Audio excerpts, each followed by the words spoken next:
We have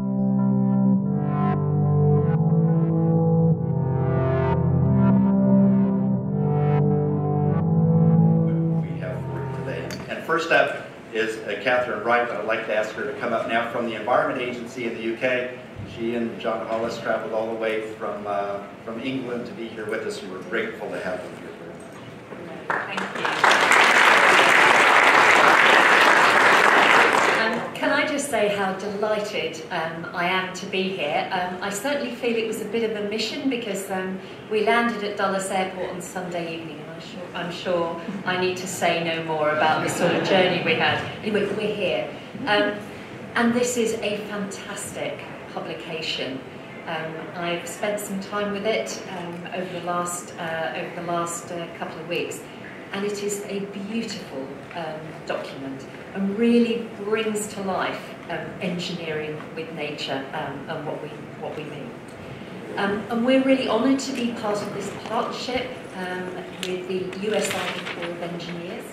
I work for the Environment Agency back in the UK, and we have responsibility for flood and coastal risk management back in the UK, but also environmental protection and managing water supplies across the country, and we've been facing challenges with actually having too little water over the last year or so.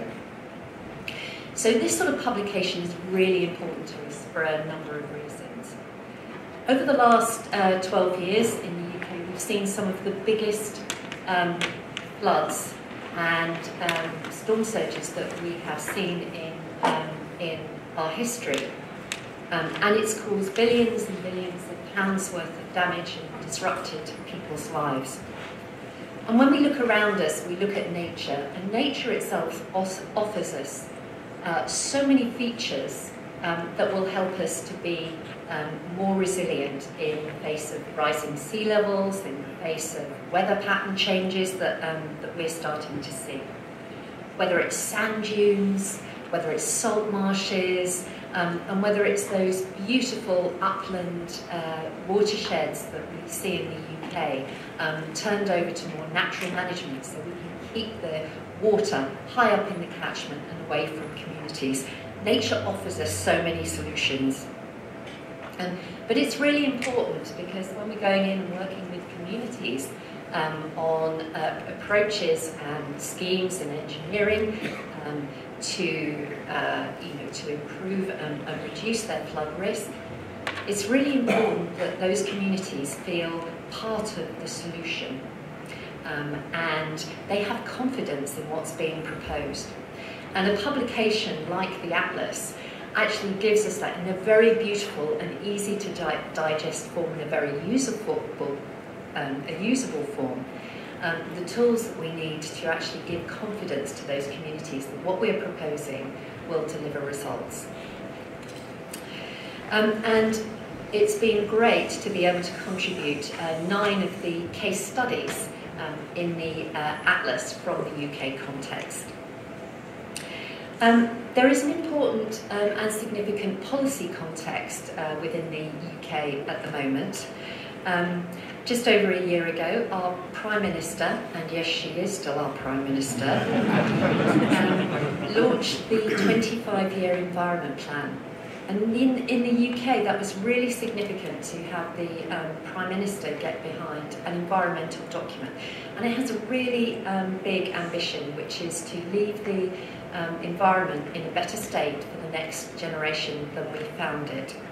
And it introduces the concept of natural capital, which is about seeing that intrinsic value that people get from the nature and nature-based assets, which is very important.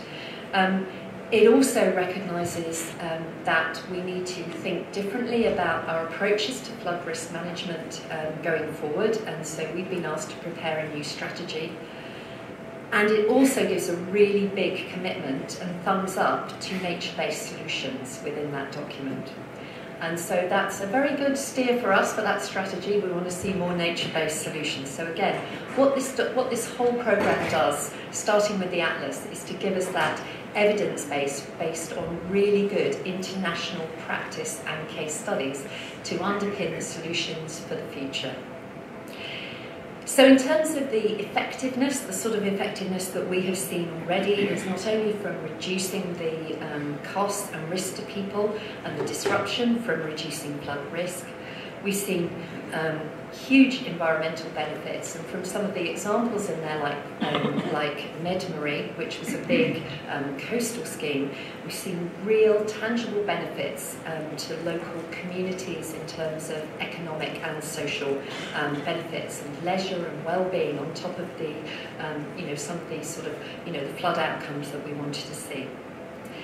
But I'd just like to leave you with the thoughts from one of the residents near Stroud, which is again one of the case studies in the book. That is an upland catchment. Stroud was flooded a couple of times in very quick succession, with water shooting off the sort of hills surrounding the town. And the person who leads the community group that has developed the flood risk, the nature-based solution there, was flooded twice. So she feels this really personally. And she said, what's been so amazing about this approach is the community has been really, really involved. I have confidence in what is happening here. I know you can never protect me from flooding completely, but I have confidence in what's going on in this catchment. I have control over it, and I can work with my fellow members of the community, the people I live with, to bring them into this type of approach.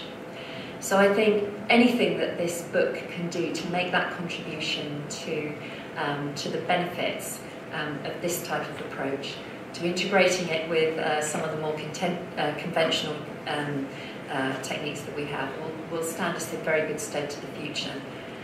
So, great work, thank you. And I would like to just finish by just giving my thanks to Todd, to Jeff, but also to my colleagues back in the UK who I'm representing, James Hamilton, Lydia Burgess-Gamble, and to Cess as well for the contribution from Rick Waterstadt.